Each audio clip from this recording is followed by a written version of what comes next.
যদি মানুষের কাছে যাও কি তোমরা পুলিশের কাছে যাও কমিশনের কাছে যাও তাহলে কিন্তু আমরা যে টাকা দিচ্ছি আমরা সেই টাকাও দিব না। স্বাধীনতার পর ভিটেমাটি হারানো ৬টি পরিবারকে রাজশাহীর মোল্লাপাড়ায় এক হিন্দু মালিক আশ্রয় দিয়েছিলেন। অর্ধ শতাব্দীরও বেশি সময় ধরে বসবাস করা ৩ প্রজন্মে সেই ৬ বাড়ি হয়ে দাঁড়িয়েছে ১৬টি, যা উচ্ছেদ করতে চলছে নানা পরিকল্পনা।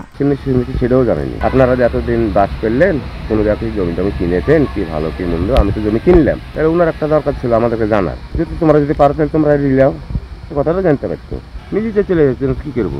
সাজ্জাদ আলী নামের এক ব্যক্তি এখন দাবি করছেন এই ১৬ কাঠা জমি তিনি ১৯৯৪ সালে কিনেছিলেন। যেহেতু আমাদের ছেলে মেয়ে ওনাদের ছেলে মেয়ে বৃদ্ধি পাচ্ছে, একটা গন্ডগোল সৃষ্টি হতে পারে ভবিষ্যতে, বসার পরে একটা সমঝোতা করে ওনাদেরকে আমরা খুশি মনে আমরা সালিসের মাধ্যমে পুনর্বাসন। স্থানীয়দের অভিযোগ দলিল জালিয়াতির বিষয়টি বছর দুয়েক আগেই ধরা পড়েছিল, কিন্তু আওয়ামী লীগ পতনের পর আবার সক্রিয় হন সাজ্জাদ আলী। কখনো ভয়ভীতি, কখনো টাকার প্রলোভন, শেষ পর্যন্ত 3টি পরিবার এলাকা ছেড়ে চলে যেতে বাধ্য হয়েছে।